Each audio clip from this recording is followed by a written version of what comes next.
Hi everyone, my name is Natalie Ledwell and this is The Inspiration Show. Today I have on the show a very good friend of mine.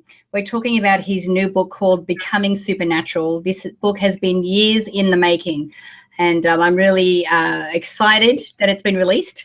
And I've already read most of the book and I'm just so astounded by the research and everything that's been gathered over the last few years. So we're going to talk a little bit more about that in a moment. But before I do that, I just want to remind you that if you are watching this show live on Facebook, or if you are watching it on our YouTube channel, don't forget that after the show is over, if you click the link below this video, you can take our 30-second quiz to figure out what's holding you back from success. So please let me introduce my good friend, Dr. Joe Dispenza. Hi, Dr. Joe. How are you? Very good, Natalie. I'm happy to be with you. I'm very happy to be with you as well, because we are talking about a book that, like I said, it's been years in the making. Becoming Supernatural, it has been the culmination of 4 years of measurements and 5 years, yeah. Measurements and events and it's just, to me, I think it's a very pioneering book, and I think it's a bit of a risk. You know, you've shown a courage to take a bit of a risk here, because from what I can see, a lot of the measurements and things that you've been gathering in the book have probably are going to challenge a few people.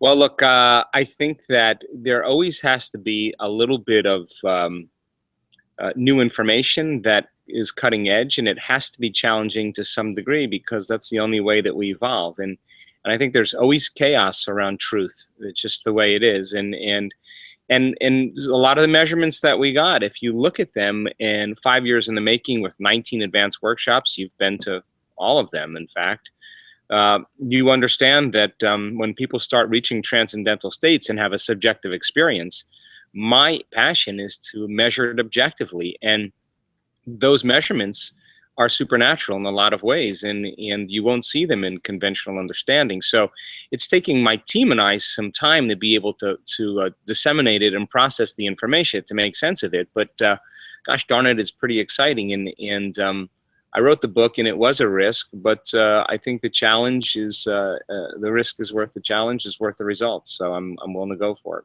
Yeah. So tell us how the idea came about to actually, start measuring these things at your live events, and what were you measuring? Well, it's interesting because, when we started teaching our progressive workshops, which just really a Friday night, Saturday, Sunday, and we started seeing people in wheelchairs all of a sudden that were, bound to them for 10 years, get up and after a meditation and start moving around, and they had MS or lupus or rheumatoid arthritis or Hashimoto syndrome, and you start seeing changes taking place in real time during an event. I knew that it was time to start measuring it, and I wanted to measure because I think it's important for people to really demystify the process. So the concept was information to transformation. If you give people sound scientific information, and science is the contemporary language of mysticism, it demystifies the mystical.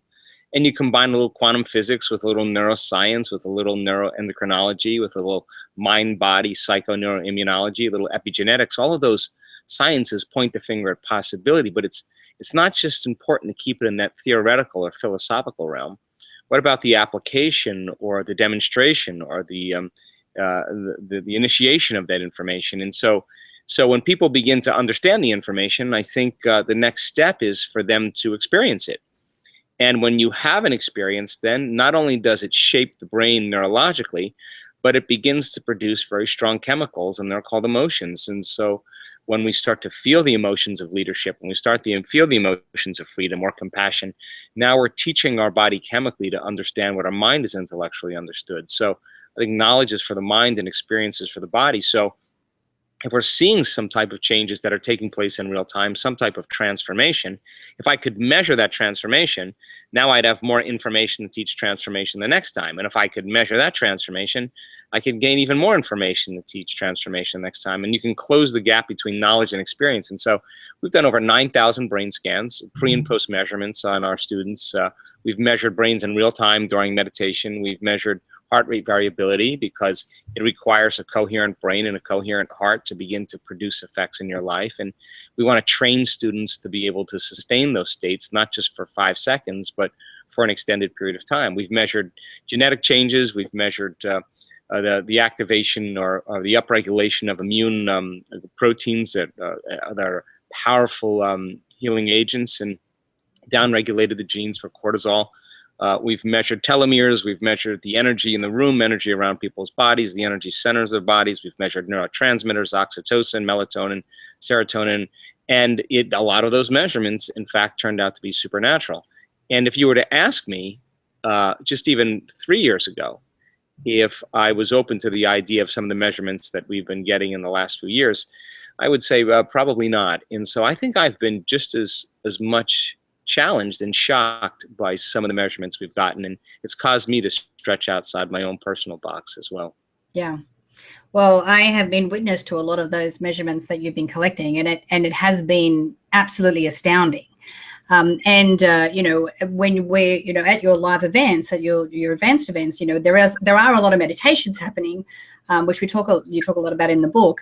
But it's not like people are just laying there with their eyes closed. Like, what's actually happening to participants when they're in these meditations? Yeah, and it's pretty interesting now, because I haven't actually said this in public yet, but we now know that when I say certain words, we're so specific now that we can see very, like you have 14 people lined up getting a brain scan, and they're in the middle of a meditation, and I say a certain word, and all 14 of them go into gamma brainwave patterns.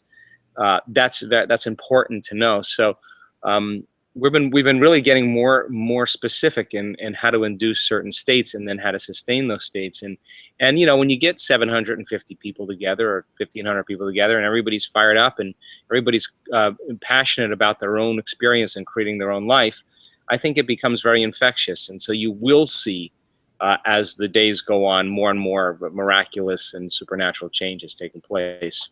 Yeah, because what you have been measuring is people changing their brainwave state, during like the meditations.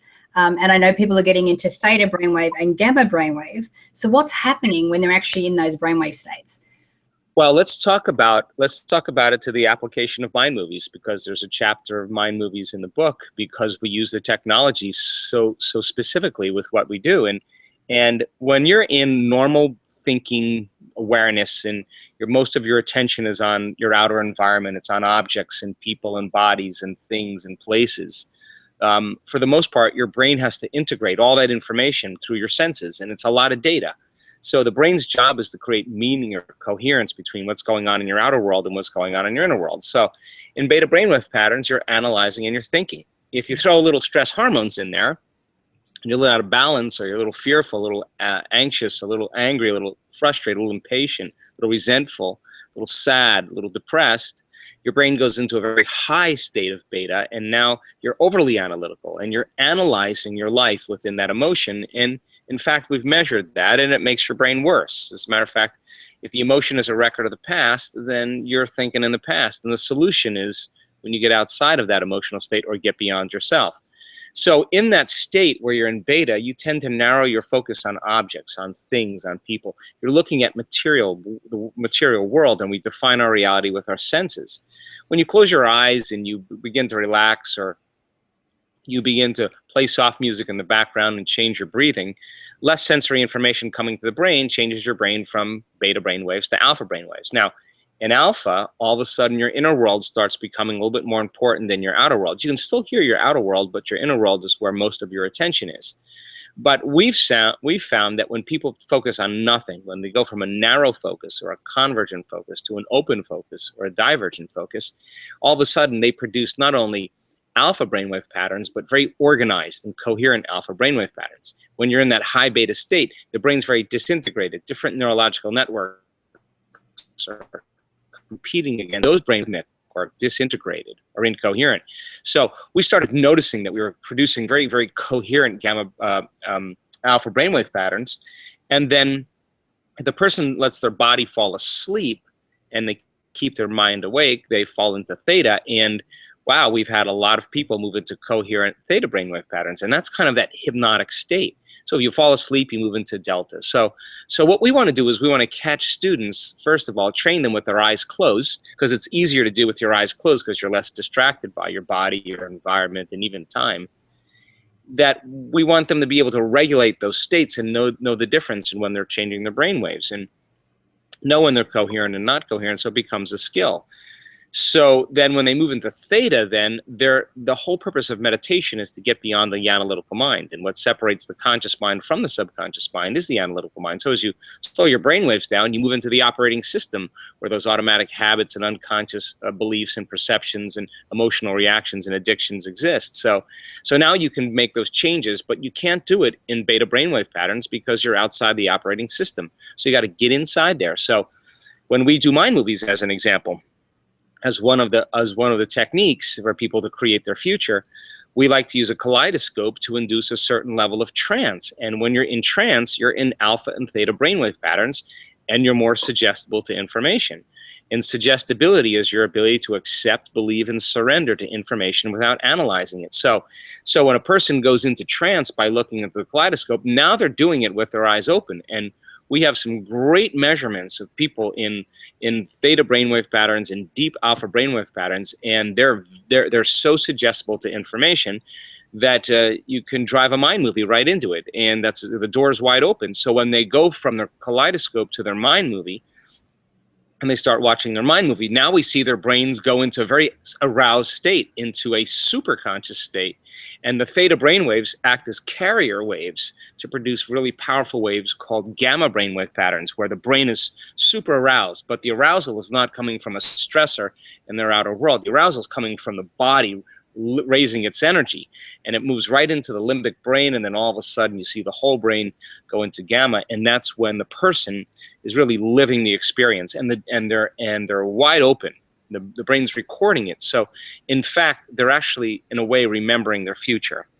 And I like that idea because biologically it's no different. So teaching people how to regulate their internal states and be able to create brain coherence and heart coherence increases the efficacy or the outcome of why they're doing it in the first place, and they get more immediate results. Yeah, I know. And you introduce them to a way of, because you don't use the word visualize in your workshops. You actually get people to dimensionalize as seen from their mind movie. So what's happening when they're doing that? Well, I want people, first of all, to, when they're completely in that suggestible state, I want their subconscious to record their whole mind movie. I want them to watch it so many times with that music that every time the scene changes, they can anticipate the next scene based on how the music is changing. So now they're creating associative memory. So the brain, after a period of time, begins to map it. And so it's important for them to map the scenes. So then the next step then is to become dimensional in the scene. And when I mean dimensional, visualize, a lot of people see things two-dimensionally. But if you were to close your eyes and I ask you to sense those feathers to the right of you, as you begin to sense them, your brain starts to create a three-dimensional image in space. And then if I say sense the one behind you and sense what's in front of you, the act of sensing space begins to recruit a lot of different neurological networks in your brain.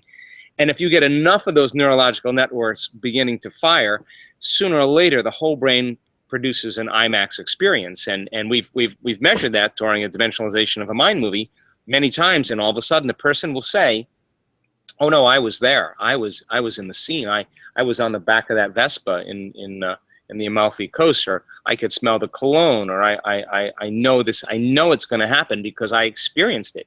And so if experience enriches the brain, and it does, and experience produces an emotion, it does, then their brain and body looks like the experience has already occurred. Now, what's the significance of that?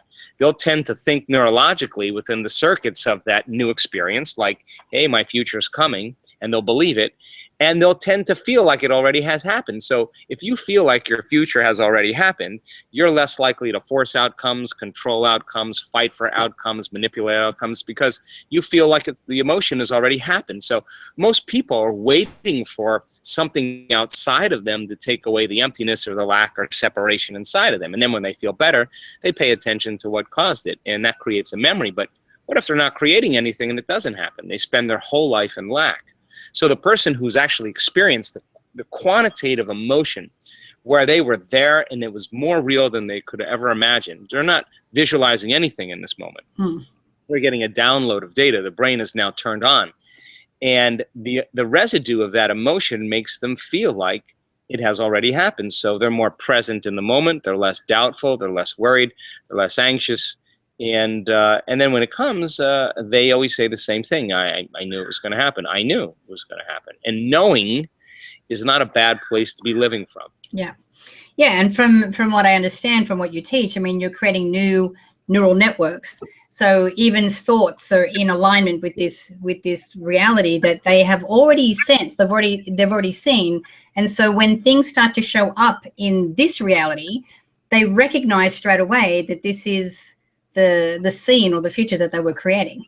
This is such an important point because this is why I love the mind movie technology, because I mean, if you're not going to create a mind movie of your future and get very clear on what it is, how do you know your new relationship when it shows up? You won't recognize it because you don't have the circuits in place to see it. How will you know when it's the right job if you can't resonate with the feeling? But if you're feeling lack or fear or worried, you're not going to make that choice because you're going to not trust your intuition. So it's important for people to emotionally embrace it. It's important for people to get into it, to experience it, because as they experience more and more of it, the brain only perceives how it's wired. So we don't see things how they are. We see things how we are.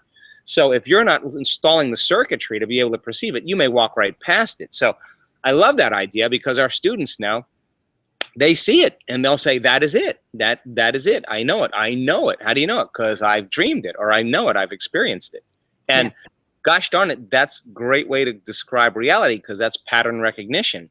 So your brain recognizes patterns, and those patterns are reflections of neurological circuits. So if you don't know somebody, then you'll walk right past them because you don't know them. But when there's a recognition of a pattern, then you have a memory. So we want people to recognize their future as a memory because they've installed the circuits in place.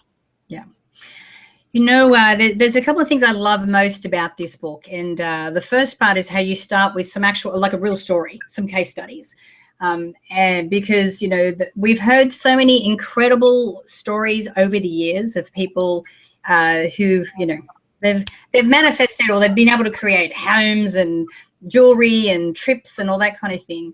But it's the ones that have overcome their own body, that have overcome their own condition, that have been able to shift their focus from what they are experiencing to something different, be able to entertain a new future, and then be able to overcome their body, that I think are the most powerful of all the stories.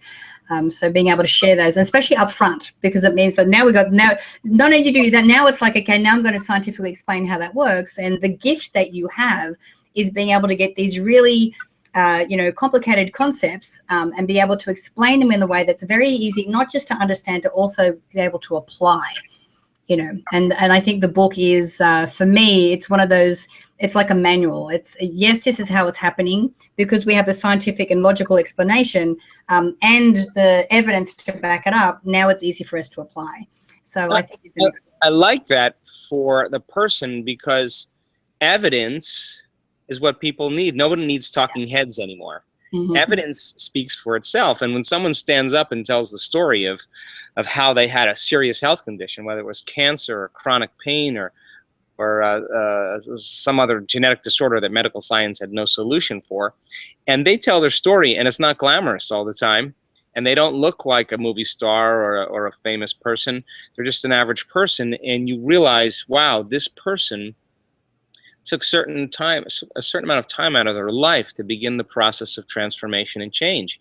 And you look at them and you think, wow, they're no different than me. And if they can do it, I certainly can. And I like that idea, because then, just like an infection spreads amongst a community to create disease, you get 700 or 1,000 people in the room. I think that health and wellness can be as infectious as disease. And that becomes the new norm. And that's what we're looking for. Absolutely. Well, Dr. Joe, thank you for joining me today. I knew that we were going to have this was going to go very quickly. But if people want to get, contact you or get their hands on the book, where can we send them to do that? Probably the best place to buy the book is just on Amazon or Barnes & Noble. We do sell them on our site. Hay House sells them as well. My website is just drjoedispenza.com. And so it's pretty much everywhere now. Yeah. And guys, if you're watching this online, we will either have the link underneath the video here, or we'll have the banner to the side that you can click on and go straight through to there. So thank you again, Dr. Joe, for your time. Always a pleasure chatting to you. Great seeing you. Yeah, great. So guys, thanks for joining us. Please share this video. Please get the word out by clicking the Facebook and the Twitter share buttons on this page. And make sure you click on that banner to go through and order Dr. Joe's book. It is a life changer. I recommend it more highly. So guys, until next time, remember to live large, choose courageously, and love without limits. All right, guys, we'll see you soon. Bye for now.